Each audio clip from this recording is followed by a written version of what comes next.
ప్రియ సోదరీ సోదరులారా, ఈరోజు మన పాఠం 1 సమూయేలు గ్రంథం 9వ అధ్యాయం. సౌలు కీషు కుమారుడు. అతని తండ్రి ధనవంతుడు. సౌలు తన తండ్రి యొక్క గాడిదలను వెతుకుతున్నాడు. గాడిదలు దొరకలేదు. తండ్రి తనను గురించి బెంగపెట్టుకుంటాడేమో అని ఇంటికి వెళ్లిపోతానంటే సేవకుడు సలహా ఇచ్చాడు, దైవజనుని వద్దకు వెళితే బాగుంటుంది. ఈ అధ్యాయంలో జరిగిన ప్రతి సంఘటన ఇశ్రాయేలు క్షేమము దృష్ట్యా దేవుడు జరుగనిచ్చిందే. సౌలు ఆ ప్రాంతములోని దైవజనుణ్ణి ఎరగడు. సేవకుడు చెప్పవలసి వచ్చింది. ఎలాగైతేనేమి సౌలు దైవజనుడైన సమూయేలును చూడ్డానికి వెళ్తున్నాడు. సౌలు అక్కడికి రేపు వస్తాడని యెహోవా సమూయేలుకు తెలియచేశాడు. రేపు ఈ వేళకు నేను బెన్యామీను దేశములో నుండి ఒక మనుష్యుణ్ణి నీ వద్దకు రప్పిస్తాను. నా జనులు నాకు మొర్రపెట్టారు. ఫిలిష్తీయుల చేతిలో నుండి నా జనులను విడిపించడానికి, వారిపై అధికారినిగా అభిషేకించడానికి అతణ్ణి రప్పిస్తాను. సౌలు సమూయేలుకు కనబడగానే యెహోవా అన్నాడు, ఇతడే నేను నీతో చెప్పిన మనిషి. ఇతడే నా జనులను ఏలుతాడు. సౌలు గవినియందు సమూయేలును కలుసుకొని అడిగాడు, దీర్ఘదర్శి ఇల్లు ఏది? దయచేసి నాకు చెప్పు. సమూయేలు అన్నాడు, నేనే దీర్ఘదర్శిని. ఉన్నత స్థలానికి నాకు ముందు వెళ్ళండి. నేడు మీరు నాతో కూడా భోజనం చెయ్యాలి. రేపు నీ మనస్సులో ఉన్నదంతా నీకు తెలియజేసి నిన్ను వెళ్ళనిస్తాను. 3 దినముల క్రిందట తప్పిపోయిన నీ గార్ధభములను గూర్చి విచారపడవద్దు. ఇశ్రాయేలీయుల అభీష్టము ఎవరి యందున్నది? నీ యందు, నీ తండ్రి ఇంటివారి యందే గదా. సౌలు అన్నాడు, నేను బెన్యామీనీయుడను కానా? నా గోత్రము ఇశ్రాయేలీయుల గోత్రములలో స్వల్పమైనది కాదా? నా ఇంటివారు బెన్యామీను గోత్రపు ఇంటివారందరిలో అల్పులు కారా? నాతో ఈలాగు ఎందుకు పలుకుతున్నావు? శ్రోతలు విన్నారా? సమూయేలు ప్రశంసకు నేను తగను అంటున్నాడు. అయితే సమూయేలు సౌలును అతని పనివానిని భోజనశాలలోనికి తీసుకుని వెళ్లాడు. అక్కడ పిలువబడిన 30 మంది ఉన్నారు. సమూయేలు సౌలును ప్రధాన స్థలమందు కూర్చోబెట్టాడు. సౌలునే కాదు, అతని సేవకుణ్ణి కూడా పైన కూర్చోబెట్టాడు. సమూయేలు పచనకర్తతో అన్నాడు, నేను నీ దగ్గర ఉంచిన భాగాన్ని తీసుకురా. సమూయేలు చెప్పినట్లే పచనకర్త జబ్బను, దాని మీద ఉన్న దానిని తెచ్చి సౌలు ఎదుట ఉంచాడు. సమూయేలు సౌలుతో అన్నాడు, చూడు, మనము కలుసుకునే కాలానికి దాచి ఉంచబడిన దానిని నీకు పెట్టి ఉన్నాడు. జనులను పిలిచాను అని నేను పచనకర్తతో చెప్పినప్పుడు ఇది నీ కొరకు ఉంచవలసిందని చెప్పాను. పచనకర్త అనగా వంటవాడు. సౌలు వస్తాడని దేవుడు ముందుగానే సమూయేలుకు తెలియచేశాడు. సమూయేలు ముందుగానే సౌలుకు ఘనంగా ఆతిథ్యమివ్వడానికి ఏర్పాట్లు చేశాడు. పట్టణస్థులు ఉన్నతమైన స్థలము మీద నుండి దిగుతూ ఉండగా సమూయేలు సౌలుతో మిద్దె మీద మాట్లాడుతున్నాడు. ఇంకా సమూయేలు అసలు సంగతి చెప్పలేదు. మరునాడు తెల్లవారునప్పుడు సమూయేలు మిద్దె మీద ఉన్న సౌలును పిలిచి, నేను నిన్ను సాగనంపాలి, లే అన్నాడు. సౌలు లేచాడు. తరువాత వారిద్దరూ బయలుదేరారు. ఊరి చివరికి వస్తూ ఉండగా సమూయేలు సౌలుతో అన్నాడు, మనకంటే ముందుగా వెళ్లమని ఈ పనివానితో చెప్పు. దేవుడు సెలవిచ్చినది నేను నీకు తెలియజెప్పే వరకు నీవు ఇక్కడ నిలిచి ఉండు. అంతటా పనివాడు వెళ్లిపోయాడు. సోదరీ సోదరులారా, సౌలు ఆజానుబాహుడు. అతనికి మంచి శరీర దారుఢ్యం ఉన్నది. బలమైనవాడు. చూడ్డానికి బాగానే ఉన్నాడు, కాని అతడు ఆధ్యాత్మికంగా రాజుగా ఉండటానికి తగడు. అయితే ప్రజలు అతని బయటి ఆకారాన్ని చూచి రాజుగా ఎన్నుకుంటున్నారు. ప్రజలు మనుష్యుల ఆకారాన్ని చూచి మోసపోతారు. మనిషి బాహ్య రూపం, అతని మాటలు మాత్రమే చాలవు. అతని సౌశీల్యం ముఖ్యమైనది. ఇశ్రాయేలీయులకు రాజు కావాలి. వారికి సౌలు బాగా నచ్చాడు. చూడ్డానికి అందంగా ఉన్నాడు, ఒడ్డు పొడుగు చక్కగా ఉంది. రాజు వేషానికి సరిపోతాడు గాని వాస్తవానికి అతడు ఎందుకు కొరగాని మనిషి. సౌలు తన తండ్రి గాడిదల కోసం వెతుకుతున్నాడు. అయితే ఇశ్రాయేలీయ గాడిదలు రాజు కోసం వెతుకుతున్నాయి. చివరికి అన్నీ ఒకచోట చేరతాయి. సౌలు అతని సేవకుడు ఎంత వెదికినా గాడిదలు దొరకలేదు. సౌలు ఇంటికి వెళ్లిపోదామన్నాడు. దేవుడు తన సేవకుణ్ణి ప్రవక్త అన్నాడు. అయితే అంతవరకు ప్రవక్తలు లేరు, దీర్ఘదర్శులు అని ఉన్నారు. వారు ఏవేవో దర్శనాలు చూచి చెబుతారు కాని సమూయేలే దేవుని ప్రవక్త. మోషే కూడా ప్రవక్తే, కాని ప్రవక్తల క్రమానికి సమూయేలే మొదటివాడు.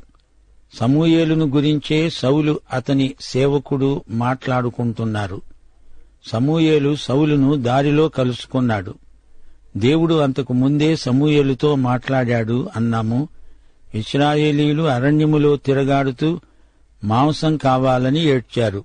దేవుడు వారికి మాంసం ఇచ్చాడు కాని దానిని బట్టి వారి ప్రాణం క్షీణించింది. మనము ఏది అడిగినా క్రీస్తు నామమున అడగాలి. ఆయన చిత్తాన్ని అనుసరించి ఆయన మహిమార్థమై అడగాలి. దేవుడు వారడిగింది ఇచ్చాడు. సౌలును వారికి రాజుగా ఇచ్చాడు. సమూయేలు కూడా సౌలును చూచి అతని దృఢకాయానికి, అతని ఆకారానికి ఎంతో ఆశ్చర్యపోయాడు.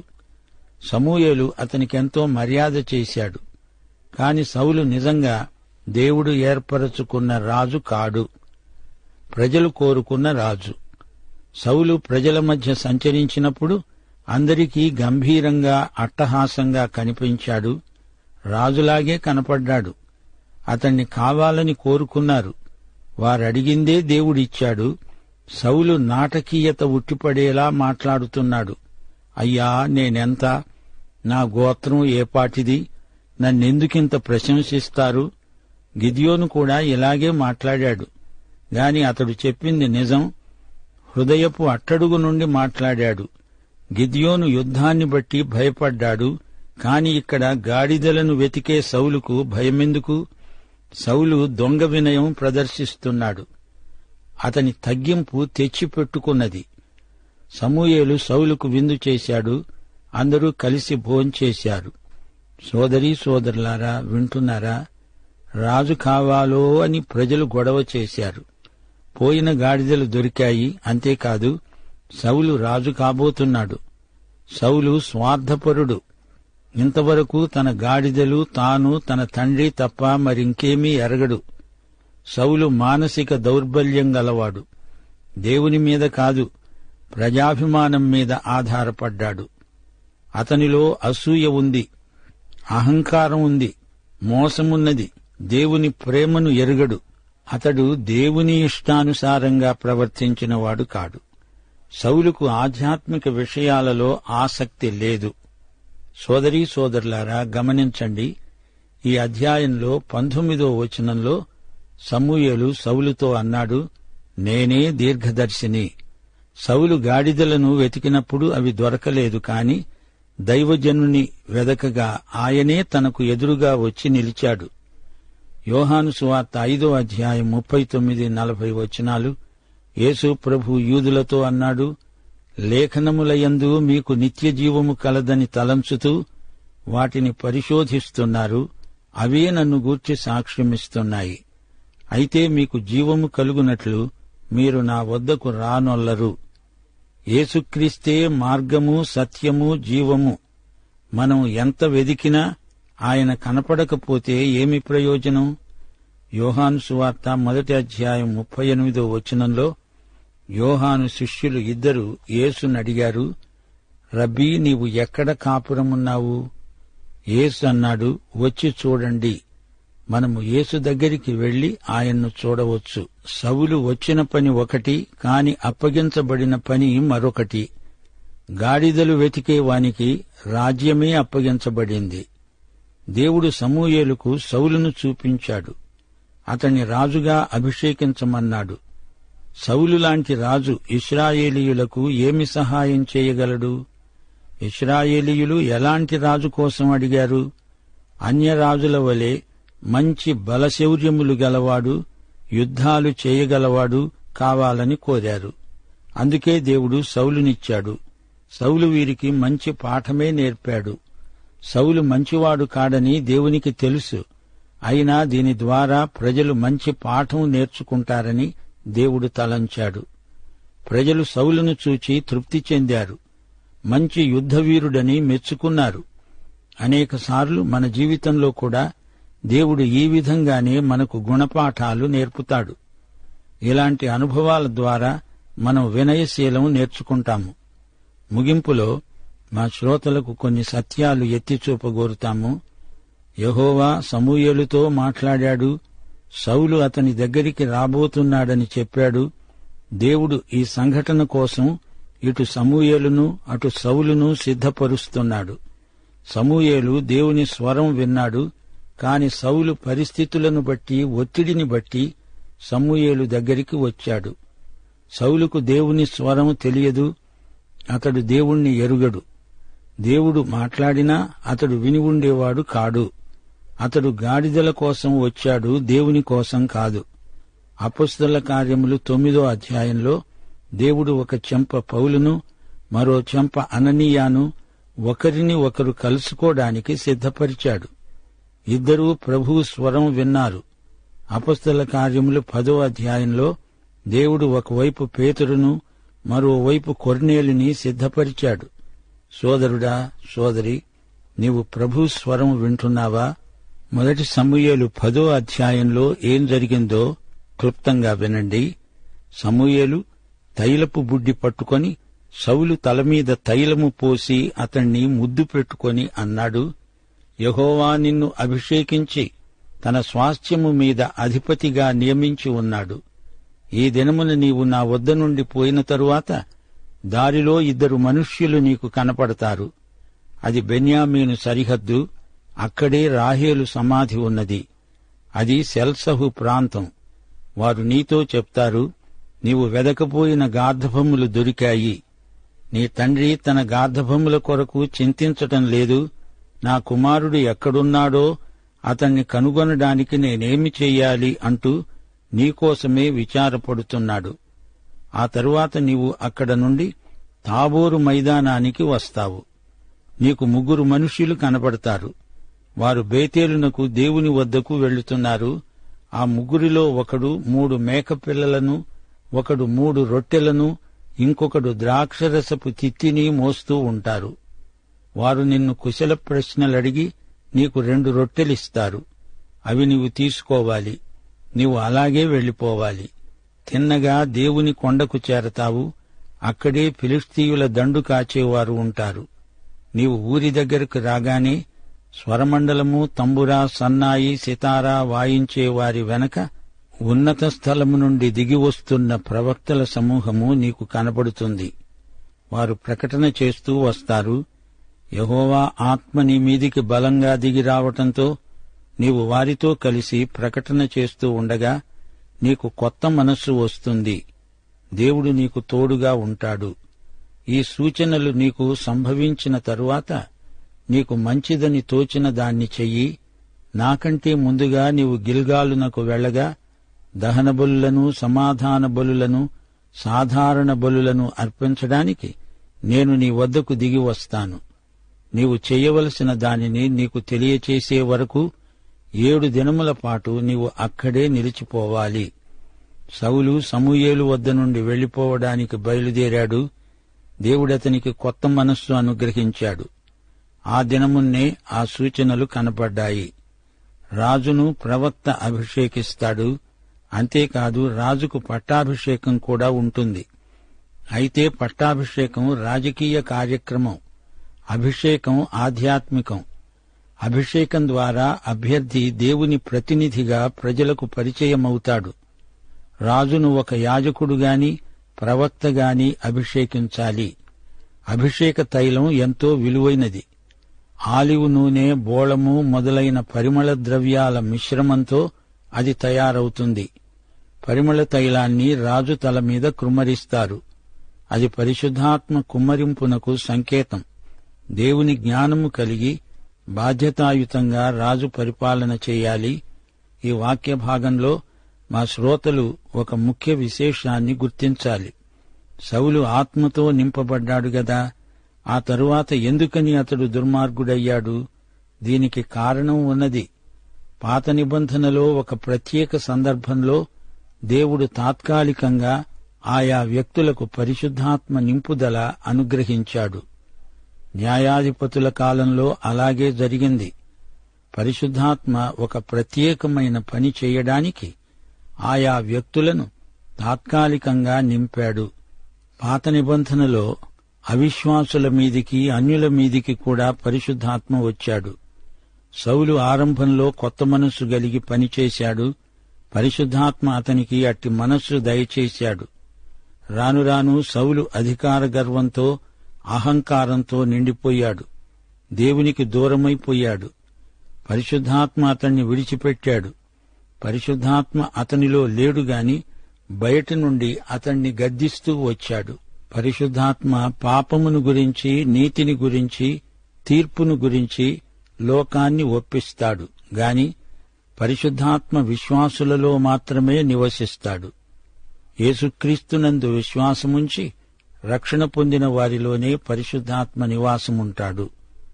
సౌలు సమూయేలు వద్ద నుండి బయలుదేరాడు. సమూయేలు సౌలును ముద్దు పెట్టుకున్నాడు. తన ప్రేమను ఆ విధంగా వ్యక్తం చేశాడు. సమూయేలు అతన్ని రాజుగా అభిషేకించాడు.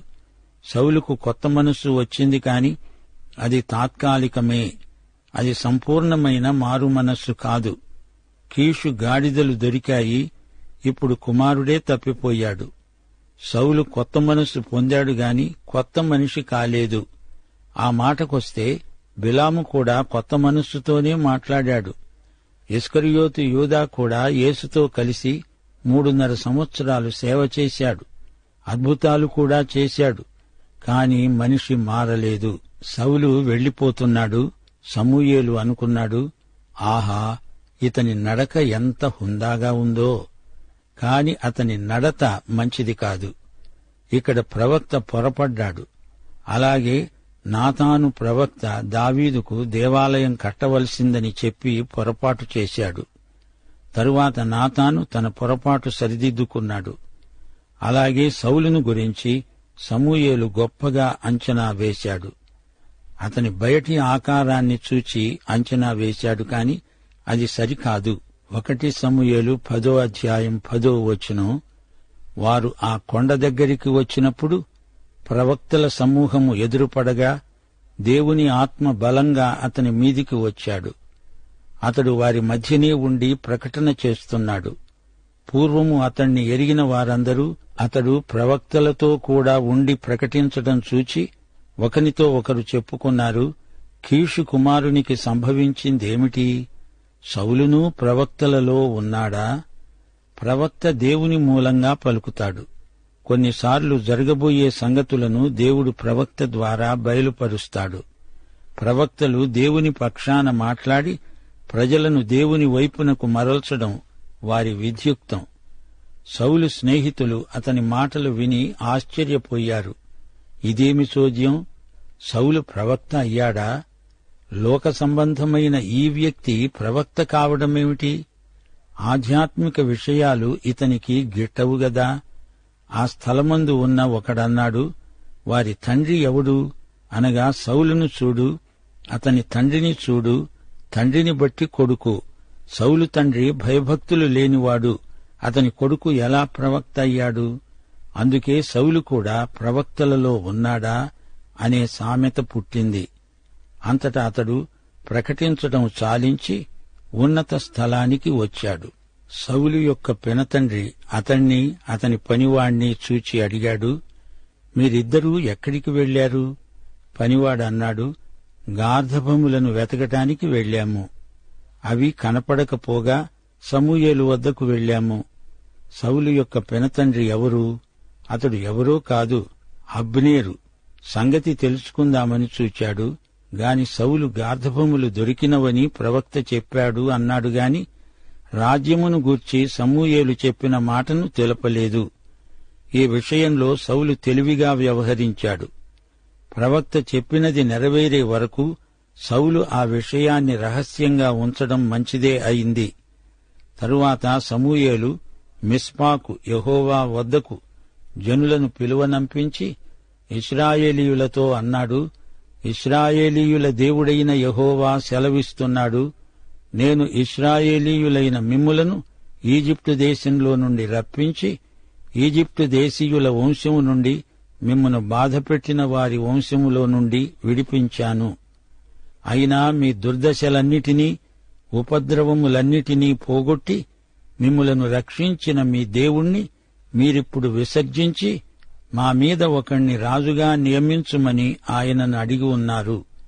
కాబట్టి ఇప్పుడు మీ గోత్రముల చొప్పున మీ కుటుంబముల చొప్పున మీరు యెహోవా సన్నిధిని హాజరు కావాలి. గమనించాలి, ఇశ్రాయేలీయులు రాజు కావాలని కోరారు. దేవుడు సౌలును వారికిచ్చాడు. అనగా ఇశ్రాయేలీయులు దేవుని చిత్తానికి వ్యతిరేకంగా ప్రవర్తిస్తున్నారు. వీరు సౌలును అంగీకరించారంటే దేవుణ్ణి విసర్జించారనే మాటే. ఇశ్రాయేలుకు యెహోవాయే రాజు, గాని వీరు మరో రాజు కావాలని కోరుకుంటున్నారు. దేవుణ్ణి తిరస్కరించిన వారు మరో రాజును కోరుకుంటున్నారన్నమాట. దానివల్ల ఎన్నో అగచాట్లు ప్రాప్తిస్తాయి. పాఠం ఇంతటితో సమాప్తం. మన ప్రభు అయిన యేసుక్రీస్తు వారి దివ్యకృప, తండ్రి అయిన దేవుని పరమ ప్రేమ, పరిశుద్ధాత్మ యొక్క అన్యోన్య సహవాసము మనకందరికీ సదాకాలము తోడై ఉండునుగాక. ఆమేన్.